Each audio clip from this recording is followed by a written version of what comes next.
Kevin Garnett, Paul Pierce, Jason Terry, all going to the Brooklyn Nets. Celtics get 3 number ones, 2014, 2016, 2018. Humphries, Wallace, Evans, just a bunch of stuff. Clearly the Celtics are tanking. They're redeveloping for the future. What's your first overall assessment of this deal when you hear it? Well, first and foremost, clearly the players coming back completely irrelevant. None of those guys that they got back, Chris Humphries, Wallace, Bogans, any of those guys play into the Celtics' future plans. It's all about the picks.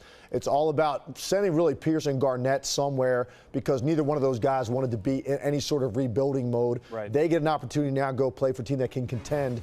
This is all about Boston basically going to the bottom to start over again, which makes me think maybe Rajon Rondo's next. Is Rajon Rondo really going to be around to play with this group of guys? Is he going to want to buy into that in any way, shape, or form? Coming back from an ACL injury, he's still a young player. He'll be old by the time the Celtics are good again with this strategy. So he might be the next guy to go. I mean, obviously, Boston is just gutting this. And it's amazing because you think they're trading these guys to a team in the same division. Yeah, right. That shows you right there where Boston's mindset is. They don't even consider themselves a team that's even, close to the Brooklyn Nets. And now they go on, and I think Brooklyn with this move, Brooklyn might be the team now you look at and say, hey, maybe they leapfrog Indiana and Chicago. Maybe they're now the second best team in the Eastern Conference. Well, they got the 5 with Lopez, so KG's not the biggest guy there. Darren Williams, of course, as well. And then you have Pierce, Garnett, and Terry. You see what the Celtics will get. Again, next year's draft is very strong. Celtics looking to clear space for the salary cap, putting themselves in a position, if that's possible, and again, get picks for the future as they look to reload this team. And you mentioned Rondo is the interesting factor now. What will they do with him? Will they build around him and convince him of that? Or will they now look to move him and really look to, let's face it, tank next year and get as high a pick as possible? I think they're going to try to move him. I mean, when you look at Rajon Rondo, he's not the kind of guy to me that you build a team around. Why not? Because typically a point guard that you say that about is a guy like a Russell Westbrook or a Derrick Rose or a Darren Williams that can go and get you 20 to 25 also. If he's going to be the main franchise player, Rajon Rondo is a guy that makes everybody else look better. So I think he needs talent around him to really flourish. And right now there isn't any left. So it's hard for me to envision him really being in their long-term plans with where they're going to go right now. And he has tremendous value. So they can go out there and get a young player if they want to do that, and a pick probably for a guy like Rondo, one of the top 5 point guards in the NBA. I know he's coming back from an ACL injury, but he still has that kind of value on the open market. Kevin Garnett, super strong personality, one of the strongest in NBA history. Jason Kidd, first-year coach. Any possibility that's not necessarily the greatest mix in year one of Jason Kidd's coaching career? I don't think that will be a problem at all. In fact, Kevin Garnett coming into your team and walking into your locker room, the difference that makes immediately, just from a standpoint of the leadership, the winning. This is one of the greatest defensive communicators in the history of this league. And even though he's not Kevin Garnett of 4 or 5 years ago, neither is Paul Pierce. Both of those guys on the downside of their careers. But Paul Pierce is a money player. He's a guy that's a pro. He's going to come in immediately and give you a go-to type guy in certain situations down the stretch of games. And then Garnett, what he does to transform your defense now into a team that you're going to see this team immediately overnight be a much better defensive team. And now you've got a Darren Williams and a Brook Lopez to go with those guys. First-year coach Jason Kidd, a lot of pressure now because there's going to be high expectations, and this is your first time doing this. It's a very interesting dynamic of what's going on in Brooklyn right now. Lord have mercy. The Boston Celtics decide to rebuild and trade away Paul Pierce, soon to be 35, Kevin Garnett, 37, and Jason Terry, 36, and DJ White, the 29th pick of the 2008 NBA Draft, and a conditional second-round draft pick, basically top 45 protected. It would be the 57th pick, Alex Slant, I can't pronounce that, to the Brooklyn Nets for Gerald Wallace. Gerald Wallace's contract is terrible. It's $30 million for 3 years. That's a big contract to take on for 3 number 1 picks, then our lottery picks. Mr. Kardashian, Marshawn Brooks, who we took ahead of Jimmy Butler, Kris Joseph, Keith Bogans, a first-round draft pick, least favorable of the Hawks-Nets trade. That was from the Joe Johnson trade. I did a video on that. The link is in the description. On James Young, a 2016 first-round draft pick, unprotected, used on Jaylen Brown. The Celtics optioned to swap 2017 first-round draft picks. And as if it wasn't any better, a top 5 2018 first-round draft pick from the Brooklyn Nets. unprotected. Please do note that Kris Joseph was immediately waived by the Boston Celtics 5 days after the trade was completed. In the 2012 NBA draft, the Miami Heat selected Arnett Moultrie.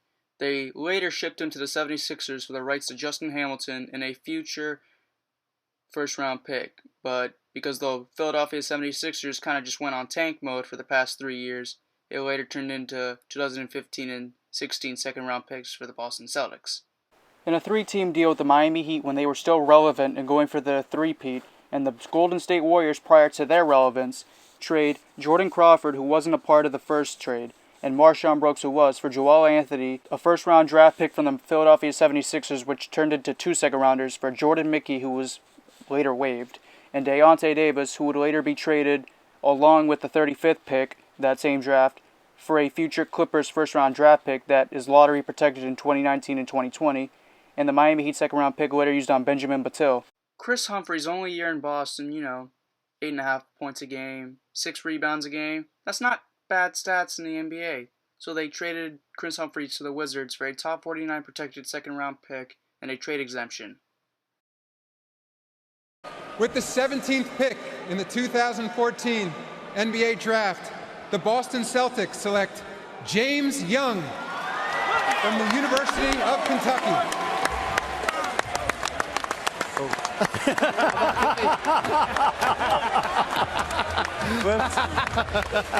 Oh, I like that pick. He's young, left-hander who can score. Played on a good Kentucky team. To recap, we got a guy who could have been a lottery pick, and we got a guy named Marcus Smart.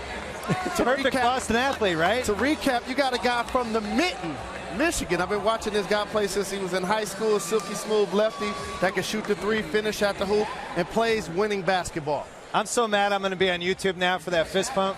I just resigned to it. It's going to happen. I know it's going to happen. We love your passion. The Celtics could have had Rodney Hood, or Clint Capella, Gary Harris, Kyle Anderson.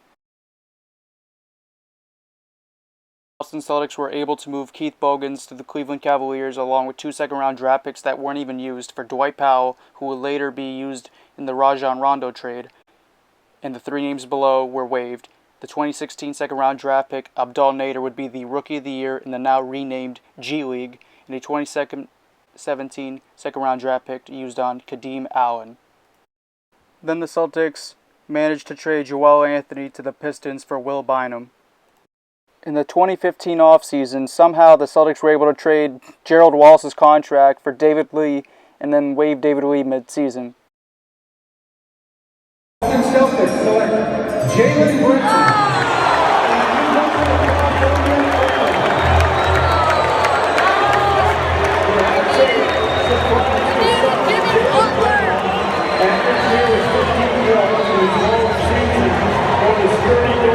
I basically looked like the only happy Celtics fan at Barclays Center, and that's because the day before, Jaylen Brown signed an autograph for me and took this lovely photo. And the last thing I said to him as I was walking away, I don't know if he heard me or not, but I said, I hope you go to the Celtics. And he did, so that's what that reaction was. With the 31st pick in the 2016 NBA Draft, the Boston Celtics select Deyonta Davis from Michigan State University.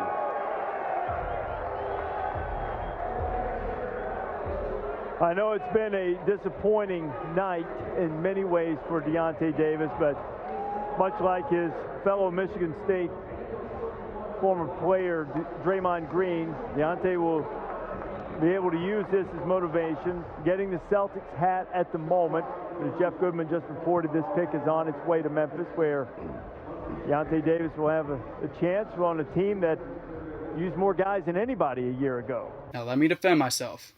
Deyonta Davis, no one told me he was getting traded to Memphis at that point. That's why I'm shimmying. I'm happy like, oh, we got a steal at 31. And now to find out that, CP3 and all of them are now being traded, it's like the Clippers might not make the playoffs in 2019 or 2020, which basically turns into a 2022 second-round draft pick. So now I'm a little angry. Deyonta Davis was kind enough to take this photo and sign an autograph for me, but as you can tell in his facial expression, he was really pissed. And I don't know if I kind of rubbed it in a sense, like I'm wearing all this green and he got drafted and then only to be traded, so I don't know if that had another thing to do with his facial expression. And with the 51st pick acquired in the 3-team deal with Golden State and Miami, the Celtics selected Ben Batil. he was waived before the season started. After having won the number 1 overall pick in the lottery, they move it to the Philadelphia 76ers for the 3rd pick of the draft, used on Jayson Tatum and a future Lakers or Sacramento Kings first-round draft pick.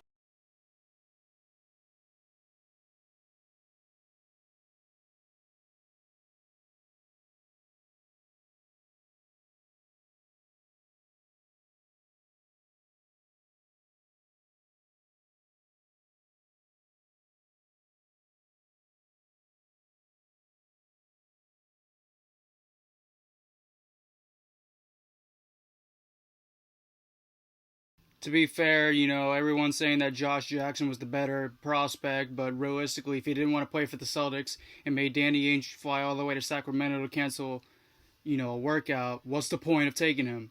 And also, I'd like to add that I had no idea that Jimmy Butler was getting traded until I saw it on my iPod at the 5th pick. So that's why I look more happy. We probably could have just taken Jackson and traded him for Butler, but I really do like Tatum. He does look promising. Billy King was a general manager for a long time in the NBA and has been a part of some big deals that continue to shape the NBA landscape. With a resume like this and the perfect last name, we will now give Billy his own court. King's Court. There you go. What do you think? I think some fans out there will want to call it something else. We gave you a crown. I know. I like the crown. It's I don't think somebody want me to wear the crown, but it's okay. Well, you're here with us. Yes. So you're our king, you're our GM, and let's start with the topic quite appropriate for this upcoming draft, and we go back to the big one in 2013. You're GM of the Nets, you orchestrate the big trade with Boston, you bring in Kevin Garnett, you get Paul Pierce, Jason Terry to Brooklyn in exchange for a whole stable of players, 3 first-round picks, the right to swap the picks in 2017, which of course we just saw the Celtics re-swap, to the Sixers, your former team. Now, people crush you for it now. But at the time, GMs across the league said it was the best offseason move. Your ownership wanted to make a huge splash with the arrival in Brooklyn from New Jersey. What were the different chess pieces going on behind the scenes to make this all happen? Well, when it started out with just for Paul Pierce. That's where the focus was. To get Paul Pierce, it was going to be, Chris Humphries, Marshawn Brooks, and a first. And then ownership wanted, what about Garnett? And I said, well, I don't know about Garnett. Then they said, what about Garnett? So we started pursuing the Garnett end of it. And then you start negotiating back and forth. And they really wanted, we wanted to have a team going into Brooklyn and make this splash. And I was told from ownership that we were going to keep spending, so the picks won't matter. We're going to spend, we'll be in free agency, so we're going to keep spending. So we did that year, we spent. And then when that season ended, I was told to reduce payroll. Uh-oh. And so we chose, we couldn't re-sign Paul Pierce at the number he wanted to come back in at 5.5. And so we reduced payroll, made the playoffs again. And then we decided we were going to get under the tax. And that's when we stretched Darren and moved on. And so that's when you start taking away talent and reducing your talent pool, you get in a situation where you end up giving away the lottery pick. When something so big starts to not work out, does it become like a disease? Does it become contagious? Well, what happened was once you made that commitment, you couldn't let Paul Pierce walk away for nothing. You got to re-sign him because you gave up a pick for him. Because if you keep Paul Pierce, worst case you have an asset, you can trade for something else. Like Kevin Garnett, we traded to get Thaddeus Young, who they traded to get LeVert the next year. So by hanging on to the assets, you can always trade them to get another pick or get other pieces. Once you lose them for nothing, you can't replace them. If you were advising a young up and coming guy, a guy who's like an assistant GM now. What about this whole transaction would you tell them to avoid? What was the biggest mistake? Well, the swaps. You get rid of the swaps and keep the picks in there fun, but get rid of the swaps because the last one had to be unprotected. So the swaps would have, that's the one thing I would say get rid of. Well, let me ask you a question, Billy. What's better to be with, now maybe the answer is the same. What's better, to have an owner that lets you just do your thing or an owner who's on the same page with you? Well, I think once you make a plan, you got to follow through, especially when you're giving up picks for players. You can't let players walk also and give up picks because then you're losing 2 assets for nothing. It's also hard to reduce payroll when you're not getting rookies anymore. Exactly, to help it keep it there. Because now you're signing minimum guys to replace the other guys. And we talked about it before. It's always easy to get 9, 10, and 11. It's hard to get 1, 2, and 3. Exactly right, yeah. I have, made some part of Billy King's head in a sense, because I did send him this tweet. And he proceeded with this. And while we're at it, I'll show you this bonus clip of me on Oprah Siversen's YouTube page and then making it onto Kyrie's Instagram. Damn, y'all just found out Jimmy Butler got traded to Minnesota. Damn. Look at this dude right next to us on camera. Get his little cool ass. Get his little freak ass. Come through, Jay Tatum. Love it. Love it. Love it. That guy is nuts. True Boston fan right there. So I'm glad I was able to give some perspective of how I felt the trade went through. I'm probably going to have to remake this in a year once we find out who the Celtics take with the 2018 pick and also the additional pick that they got in the Tatum Fultz deal. So I'm hoping everyone liked the video, got some good laughs. I'm hoping you could like, comment, and subscribe, hit the bell. I'm Sports Trades. My name's Lou. See you on the next one.